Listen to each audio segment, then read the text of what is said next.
നമസ്കാരം. മലയാളി വാർത്ത ഇൻസൈഡിലേക്ക് സ്വാഗതം. ഇന്ന് 15-ാം തീയതി, ഡിസംബർ 15. ഈ 15 ഏറെ നിർണായകവും പ്രാധാന്യമുള്ള ഒരു വ്യക്തിയാണ് നമ്മുടെ നാട്ടിലുള്ളത്. അത് മറ്റാരുമല്ല, രാഹുൽ മാങ്കൂട്ടമാണ്. രാഹുൽ മാങ്കൂട്ടത്തിന്റെ ജീവിതം പോലും, രാഷ്ട്രീയ ഭാവി പോലും തുലച്ചില്ലാതെയാക്കി, തുലാസിൽ നിന്ന് അല്ലെങ്കിൽ വലിച്ചു കീറി പിച്ചച്ചട്ടിയിലാക്കി അതിപ്പോൾ ഒരു കുഴിക്കകത്താണ് എന്ന് വേണമെങ്കിൽ പറയാം. ആ രാഷ്ട്രീയ ജീവിതത്തിലുള്ള ചെറിയ മാറ്റങ്ങൾ സംഭവിക്കാൻ പോകുന്ന ഒരു ദിവസമാണിത് എന്ന് വേണമെങ്കിൽ കൂടി പറയാം. നിലവിലെ സാഹചര്യം ഒന്ന് മാറാൻ ഇന്നത്തെ ദിവസം വളരെ പ്രധാനപ്പെട്ടതാണ് എന്നും കരുതാം. അഡ്വക്കേറ്റ് എസ് രാജീവ് എന്ന ആങ്കൂട്ടത്തിന്റെ അഭിഭാഷകൻ ഹൈക്കോടതിയിൽ തീപ്പൊരിയാകുമെന്നാണ് പലരും പറയുന്നത്. എന്തായിരിക്കും സംഭവിക്കുക എന്ന് കാത്തിരുന്ന് കാണാം. എന്തായാലും ഇന്ന് രണ്ട് വിഷയങ്ങളാണ് രാഹുൽ മാങ്കൂട്ടവുമായി ബന്ധപ്പെട്ട് നടക്കാൻ പോകുന്നത്. രാഹുൽ മാങ്കൂട്ടത്തെ എല്ലാ തിങ്കളാഴ്ചയും ക്രൈംബ്രാഞ്ചിന് മുന്നിൽ, SITക്ക് മുന്നിൽ ഹാജരാകണം എന്നാണ് പറഞ്ഞിരുന്നത്. ഇത് രാഹുൽ മാങ്കൂട്ടത്തിൽ ഉപാധികളോടുകൂടി ജാമ്യം അനുവദിച്ചപ്പോൾ കോടതി മുന്നിൽ വെച്ച കാര്യമാണ്. അങ്ങനെയാണെങ്കിൽ ഇന്ന് തിരുവനന്തപുരത്ത് എത്തി SITക്ക് മുന്നിൽ ഹാജരാകുമോ, മറ്റൊന്ന് ചോദ്യം ചെയ്യലിൽ ഇന്ന് ഹാജരാകുമോ എന്നുള്ളതാണ്. അതിനേക്കാൾ വലിയൊരു കാര്യം, രണ്ടാമത്തെ, അതായത് 15-ാം തീയതി വരെ അറസ്റ്റ് പാടില്ല എന്ന് പറഞ്ഞുകൊണ്ട് രാഹുൽ മാങ്കൂട്ടത്തിന്റെ ജാമ്യാപേക്ഷയിലെ വിശദവാദം ഇന്ന് ഹൈക്കോടതി കേൾക്കാനായി പോവുകയാണ്.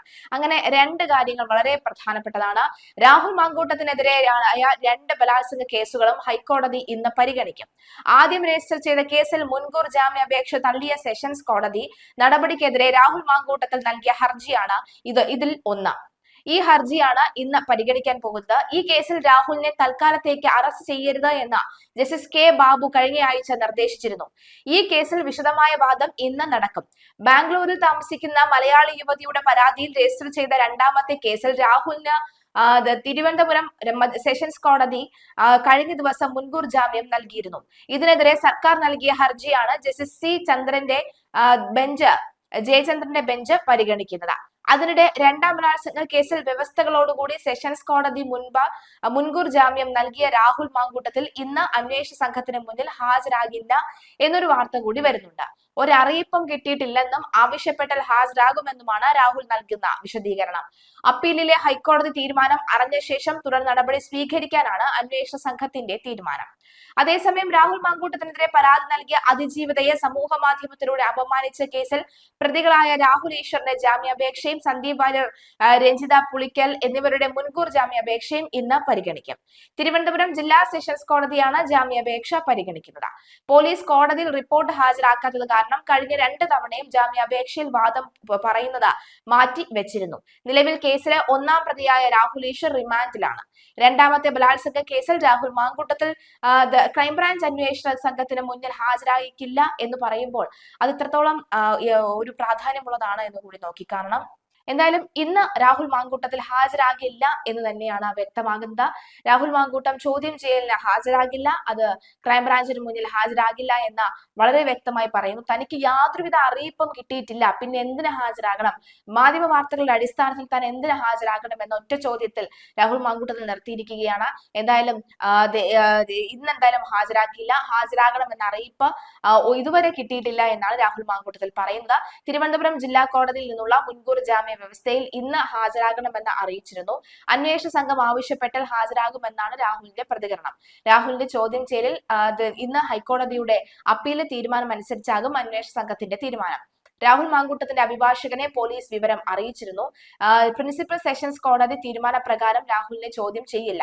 രാഹുൽ മാങ്കൂട്ടത്തിനെതിരായ രണ്ടാം ബലാത്സംഗ കേസുകളും ഹൈക്കോടതി ഇന്ന് പരിഗണിക്കും. ആദ്യം രജിസ്റ്റർ ചെയ്ത കേസിൽ മുൻകൂർ ജാമ്യാപേക്ഷ തള്ളിയ സെഷൻസ് കോടതി നടപടിക്കെതിരെ രാഹുൽ മാങ്കൂട്ടത്തിൽ നൽകിയ ഹർജിയാണ് ഇതിലൊന്ന്. ഈ കേസിൽ രാഹുലിനെ തൽക്കാലത്തേക്ക് അറസ്റ്റ് ചെയ്യരുത് എന്ന് ജസ്റ്റിസ് കെ ബാബു കഴിഞ്ഞ ആഴ്ച നിർദ്ദേശിച്ചിരുന്നു. ഈ കേസിൽ വിശദമായ വാദം ഇന്ന് നടക്കും. ബാംഗ്ലൂരിൽ താമസിക്കുന്ന മലയാളി യുവതിയുടെ പരാതി രജിസ്റ്റർ ചെയ്ത രണ്ടാമത്തെ കേസിൽ രാഹുലിന് തിരുവനന്തപുരം ജില്ലാ സെഷൻസ് കോടതി കഴിഞ്ഞ ദിവസം മുൻകൂർ ജാമ്യം നൽകിയിരുന്നു. ഇതിനെതിരെ സർക്കാർ നൽകിയ ഹർജിയാണ് ജസ്റ്റിസ് ജയചന്ദ്രന്റെ ബെഞ്ച് പരിഗണിക്കുന്നത്. എന്തായാലും രാഹുൽ മാങ്കൂട്ടത്തിനെതിരായ രണ്ടാമത്തെ ബലാത്സംഗ കേസിൽ ക്രൈംബ്രാഞ്ചിന്റെ അന്വേഷണ സംഘത്തിന് മുന്നിൽ ഹാജരാകാനുള്ള സാധ്യതയാണ് മങ്ങുന്നത്. ചോദ്യം ചെയ്യലിനായി ഹാജരാകണമെന്ന് അറിയിച്ചുകൊണ്ട് ഔദ്യോഗിക അറിയിപ്പുകളൊന്നും കിട്ടിയില്ല എന്ന് കൃത്യമായി രാഹുൽ മാങ്കൂട്ടം പറയുന്നു. അതേസമയം രാഹുൽ തിരുവനന്തപുരത്തേക്ക് വരാൻ തയ്യാറെടുപ്പുകളൊക്കെ നടത്തിയിരുന്നു എന്നാണ് മനസ്സിലാക്കുന്നത്. എന്തായാലും ഹൈക്കോടതിയിൽ ഇന്ന് എസ് രാജീവിന്റെ അഡ്വക്കേറ്റ് എസ് രാജീവിന്റെ തീപ്പൊരി പോരാട്ടം ഉണ്ടാകാനുള്ള സാധ്യതയുണ്ട്.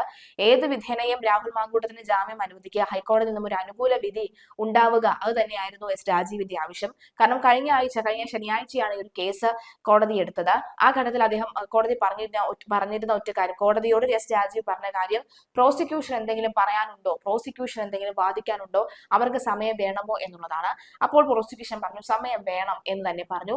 അപ്പോഴാണ് എസ് രാജീവ് പറഞ്ഞത്, ബഹുമാനപ്പെട്ട കോടതി ഈ കേസിലെ പ്രതിഭാഗത്ത് നിൽക്കുന്ന തന്റെ കക്ഷി, അതായത് MLA കൂടിയായ രാഹുൽ മാങ്കൂട്ടത്തെ അറസ്റ്റ് ചെയ്യാൻ ഒരു സംഘം തിരിയുന്നുണ്ട്, അറസ്റ്റ് തൽക്കാലത്തേക്ക് ഒഴിവാക്കണം എന്ന് പറഞ്ഞുകൊണ്ട് അദ്ദേഹം ഒരു നീക്കം നടത്തിയിരുന്നു.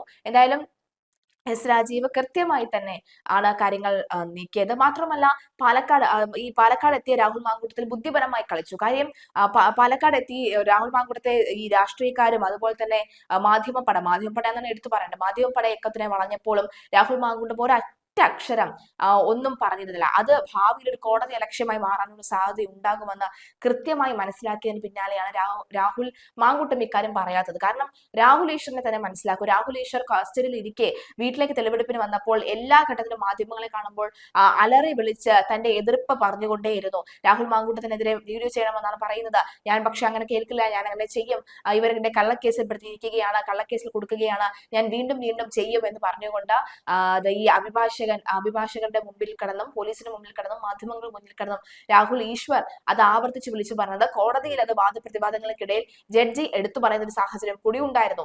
അതെല്ലാം മനസ്സിലായിക്കൊണ്ട് എസ് രാജീവ് പറഞ്ഞു ഒരു അക്ഷരം പോലും മിണ്ടരുത്, തിരിച്ചും മറിച്ചും മാധ്യമ വിചാരണ ഉണ്ടാകും, ഒരു അക്ഷരം പോലും ഒരു കണിക പോലും പുറത്തേക്ക് പോകരുത്, അതൊരു പക്ഷേ നിനക്ക് ഭാവിയിൽ നെഗറ്റീവായി വരാനുള്ള സാധ്യതയുണ്ട്, കോടതി അത് കാണുക തന്നെ ചെയ്യും. ഇപ്പോൾ അത് കോടതി കാണും, അത് കോടതി ശ്രദ്ധിക്കുമെന്ന് മനസ്സിലാക്കിയതിന് പിന്നാലെയാണ് വളരെ നീറ്റ് ആൻഡ് ക്ലീൻ ആയിട്ടാണ് മാധ്യമങ്ങൾക്ക് മറുപടി നൽകിയത്. രാഹുൽ മാങ്കൂട്ടത്തിൽ വോട്ട് ചെയ്യാൻ വരുന്നതിൽ യാതൊരു തെറ്റുമില്ല. കാരണം ഭരണഘടനാ വിരുദ്ധമല്ല, ഭരണഘടനയിലെ ഏതൊരു പൗരനും നൽകിയിരിക്കുന്ന അവകാശം പോലെയാണ് രാഹുൽ മാങ്കൂട്ടത്തിനും. കാരണം അറസ്റ്റ് ചെയ്ത് ജയിലിൽ അടച്ചിട്ടില്ല, അറസ്റ്റ് ചെയ്ത് ഒരിടത്തേക്ക് മാറ്റിയിട്ടില്ല, അറസ്റ്റ് ചെയ്തിട്ടില്ല, ഒളിവിലുമല്ല, പിന്നെ എന്തുകൊണ്ട് വോട്ട് ചെയ്യാതിരിക്കണം എന്ന ചോദ്യത്തിലാണ് രാഹുൽ കൃത്യമായി വോട്ട് ചെയ്യാൻ വന്ന് അതിനുള്ള മറുപടി നൽകിയത്. എന്തായാലും ഇന്ന് നിർണായകം തന്നെയാണ്. മണിക്കൂറുകൾ മാത്രമാണ് ബാക്കി രാഹുൽ മാങ്കൂട്ടത്തിന്റെ കാര്യത്തിൽ ഒരു തീരുമാനം അറിയാനായി. സെഷൻസ് കോടതിയുടെ വിധി എന്താകും, അതുപോലെ ഹൈക്കോടതിയുടെ നീക്കം എന്താകും ഒക്കെ അറിയേണ്ടതുണ്ട്. എന്തായാലും ആദ്യം രജിസ്റ്റർ ചെയ്ത കേസിൽ മുൻകൂർ ജാമ്യാപേക്ഷ തള്ളിയ സെഷൻസ് കോടതി നടപടിക്കെതിരെയാണ് രാഹുൽ മാങ്കൂട്ടത്തിൽ ഹർജി നൽകിയിരിക്കുന്നത്. ഈ കേസിൽ രജിസ്റ്റർ ചെയ്ത കെ ബാബു കഴിഞ്ഞ ആഴ്ചയാണ് തൽക്കാലത്തേക്ക് അറസ്റ്റ് തടയണം, 15-ാം തീയതി വരെ, ഇന്ന് വരെ അറസ്റ്റ് ഉണ്ടാകാൻ പാടില്ല എന്നൊരു നിലപാടെടുത്തത്. അതേസമയം തദ്ദേശ തെരഞ്ഞെടുപ്പ് വിജയത്തിന് പിന്നാലെ രാഹുൽ മാങ്കൂട്ടത്തിനെ കണ്ട പാലക്കാട് നഗരസഭയിൽ നിയുക്ത കൗൺസിലർമാരെ ചൊല്ലി കോൺഗ്രസിൽ അതൃപ്തി. നഗരസഭയിലെ 2 നിയുക്ത കൗൺസിലർമാരാണ് കഴിഞ്ഞ ദിവസം MLA ഓഫീസിലെത്തി രാഹുലിനെ കണ്ടത്. പാർട്ടി വിലക്ക് ലംഘിച്ചെന്നാണ് ഒരു വിഭാഗത്തിന്റെ അഭിപ്രായം. MLA എന്ന നിലയിൽ രാഹുലിനെ കണ്ടതിൽ എന്താണ് തെറ്റെന്ന് നിയുക്ത കൗൺസിലർമാരായ പ്രശോഭം, വിപിൻ എന്നിവർ ചോദിക്കുന്നു.